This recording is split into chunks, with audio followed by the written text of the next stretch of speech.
Welcome to the Ketamine Startup Podcast. And here, this is where we talk about, what's it like to run a clinic and how to start one, the mindset and all the good stuff that goes into it. And today's focus is about self-knowledge and how that is super important when you start your ketamine clinic. I think it's really important to know ourselves when we're starting up a ketamine clinic.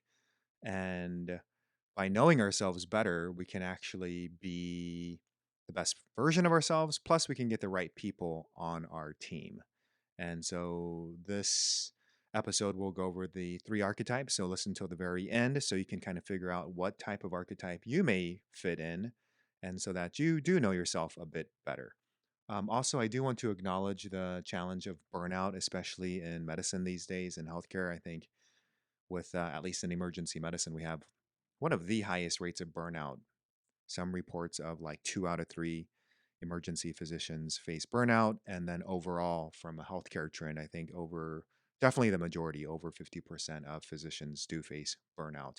And when we know ourselves, I think we can combat that in a way and also get more fulfillment in our lives as well.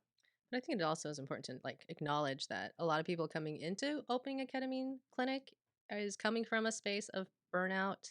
That's sometimes that's the impetus that you need to get out of your situation to do something new, something risky, something way out there. And so that goes back to you need to know who you are when you're doing something new. And yeah, let's why don't we dive into the three archetypes? Okay. There are three archetypes. They are the artist, the leader, and the entrepreneur. And, the artist are the ones, think of it, classic attending who loves the art of medicine. And in this case, really loves the science behind ketamine. Maybe they've done ketamine research. Maybe they actually enjoy reading the scientific literature. They enjoy the creating that safe container that a ketamine experience can be had in. And, they're key. They're the ones that are interacting with the patients, really serving them, enjoying that whole experience. The next archetype is the leader or the manager archetype. And the manager leader, they're kind of one who motivates others naturally. They're really good with operations and processes, making things flow in the ketamine clinic, running the business side, managing the staff, and kind of making the flow of the experience really good for the patient. And they may not necessarily be into like direct patient care per se, but they're kind of looking at the clinic from a different perspective. And then you have the entrepreneur. This is your classic business person, the classic type you think of an entrepreneur starting a business. They're unafraid of taking risks. They are thinking of how can I innovate the current space that we're in, what's going to happen next for ketamine clinics.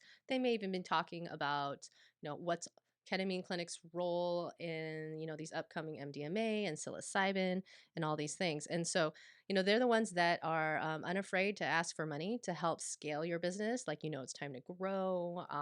They're trying to help figure out ways you can run it better. It's kind of almost like a more broad, open thinking. The manager, leader is kind of the every day to day running of the business.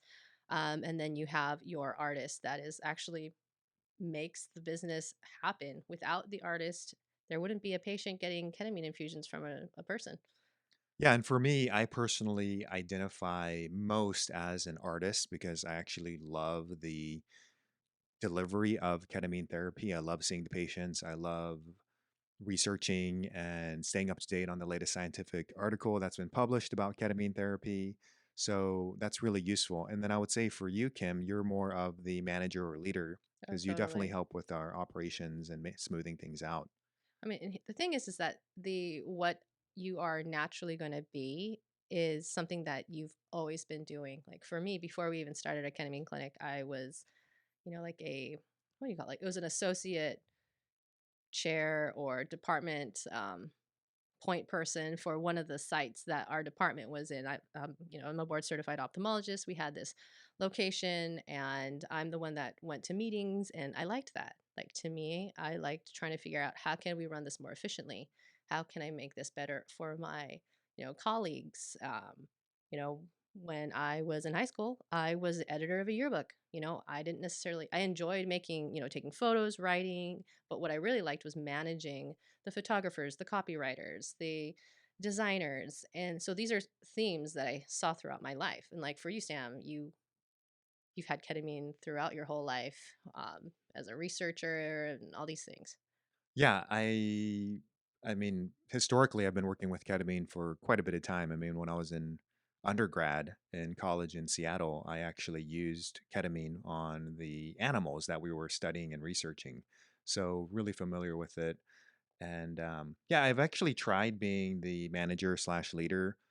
Um, for example, when I was the associate medical director of ER back in the days, I did it and it just wasn't really fulfilling for me as much as I thought it would be.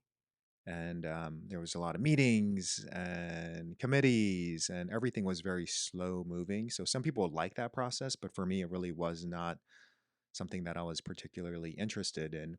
What was interesting though was I did happen to be offered a promotion to be the medical director. And that was at that point where I'm like, you know what? I'm climbing up this ladder. It doesn't feel like the right ladder, or the ladder is not necessarily up against the right building. So that's when I had to pivot, make a change to know myself, who I really am, and discover, this kind of archetypes and finding out and figuring out exactly who I am.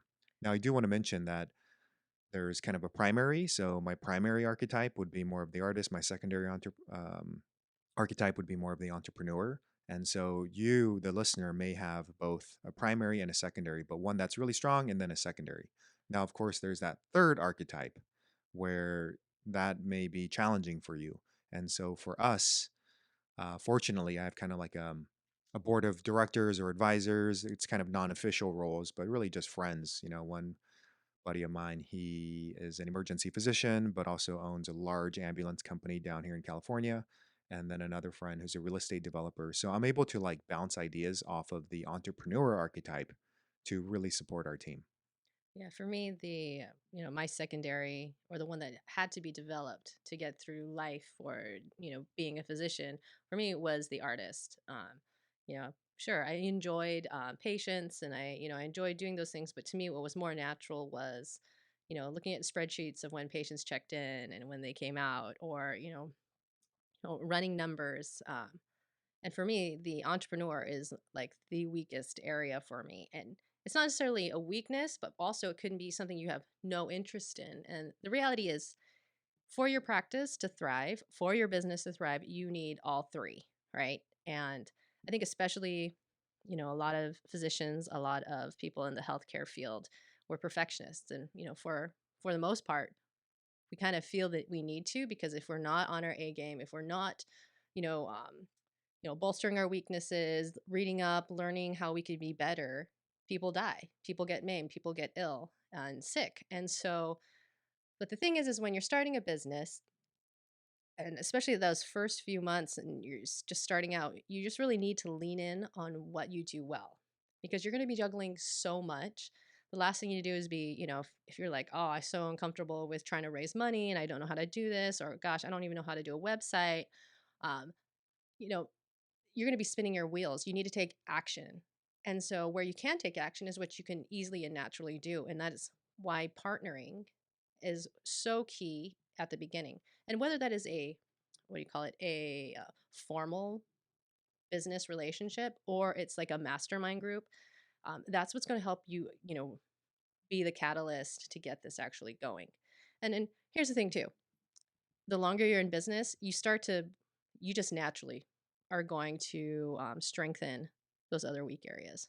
Yeah, totally. I think just to reiterate the point of building a team, knowing who you are, and then finding other people who can complement kind of your, weaknesses or strengths so that you don't have like the same three archetypes in the business.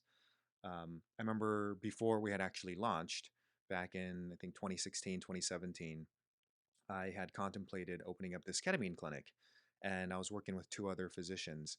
And I think the problem that it didn't work out with the other two physicians initially was we were both art, or all three of us were artists. And so we all kind of gravitated towards that, and we weren't aware of this concept of the archetypes and finding the right people on the team. And I think that ultimately led to that group kind of dissolving. We were all excited when we first started, but then ultimately it just kind of dissolved out. Unfortunately, Kim was there and she backed me up, and we were able to co-create and start up Reset Ketamine in Palm Springs.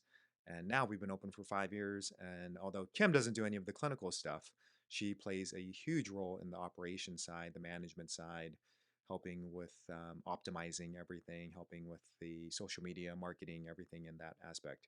And again, so knowing who you are out of these three archetypes and then partnering with people who match you and who can complement you, I think it's really key for a successful ketamine clinic. And that's what we've seen in the students that have taken our course and have, we've been involved with helping is when they start with a team, like they just, you know, blast off into space in a good way, in like the sense of like their business is going. It runs very quickly. You're able to get that momentum when you have that team. And sometimes, like, you don't even realize the team is around you. Like, you just have to have a shift in perspective because, hello, I mean, we were both next to each other, living together, married, and it didn't occur to us for a good couple years that we could work together. Um, and so, just, I encourage you, after discovering which archetype you are, if you're not clear on it, which we're going to give you a couple exercise here in a sec. Um, once you figure out which one you are, just be chill about it, but just think about who in your community, who in your network, your friends, your circles are those other archetypes and that you would want to work with because this is, we necessarily should believe you shouldn't believe your business is your baby, but honestly, the reality is when you first start out, you care about it so much like your baby. And so you want to be able to work with people that you enjoy and want to work with. But the first place to start is to look at who you already know. So you want to do an exercise here to figure out what your archetype is. Yeah, let's jump in, Kim. All right. So this first one, exercise number one, is reflect upon your past. What were the jobs or positions in high school or in college, or jobs that you may have held? What summer jobs did you do as a kid? So just think back. What did you do? And say, for my example was, I was involved in yearbook. In high school, I was an editor. Um, did you create layouts? Did you find people to sponsor yearbook pages? Or, were you entrepreneurial and, you picked flowers from other people's garden and sold them to other people? Did you, paint or draw or write and sell like little comic books or whatever? So, like, what were the things you naturally did, where you weren't prompted to do, or things that you enjoyed? And so here's another scenario. So let's say that you lost your job today. What is your natural instinct to go towards? Is it like finding something where you can immediately apply your skills? Are you more of a take charge, management, leadership type? Or do you want to start fresh with a new venture and get a bunch of angel investors to start your company? And again, when you ask yourself and reflect upon these questions, I think you can use your gestalt and just kind of know, like, all right, what is the first one that I'm aiming towards? Which one really resonates with me? So it's all about leaning into your natural strengths. Totally. And again, we do all have a bit of each archetype, but there's mainly a dominant one, your primary, and then your secondary. And then as you grow, you can also develop some of the other ones. But more importantly, finding the right people on the team. There's this old proverb, if you want to go fast, you go alone. If you want to go far, you go together. And so, again, building the right team, I would say it's incredibly crucial for the success of your ketamine clinic business. And I'd say though, if you're feeling like overwhelmed with like, geez, I'm going to leave a job or I'm going to be adding this to what I already do. And gosh, you guys are telling me I need to like build a team. Start small, start simple. First step is you got to be clear on who you are. Sometimes we like to skip over this, like, personal reflection. We tell our patients to meditate. We tell them to rest and sleep. We tell them to like, just chill out and, get to know themselves and whatnot. And yet it's sometimes hard to apply it to ourselves. But remember, you need to do this so that you can build the foundation for a really solid ketamine clinic. It's not just about, signing the lease. It's not just about finding somebody to do your marketing and screening patients. This is Opening up a ketamine clinic has been one of the things that has led to so much personal growth as well as professional growth for both of us. And what's really helped was understanding who we are at that beginning. And I mean, we're all professionals here, and we've all had to go through so much education, and there was a lot of growth and a lot of hardship going through, medical education.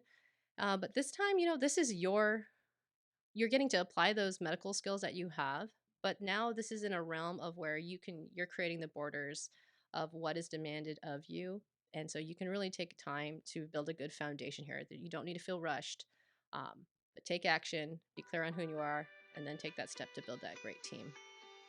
Alrighty, and thank you so much for getting to the end. And as we wrap up, I'm totally going to invite you to subscribe to the podcast, whether it's on Apple, Spotify, Overcast, any of the platforms, whichever one you're using. And then we will be having more episodes. So if you stay tuned, we will be talking about how much does it cost to actually start up a ketamine clinic.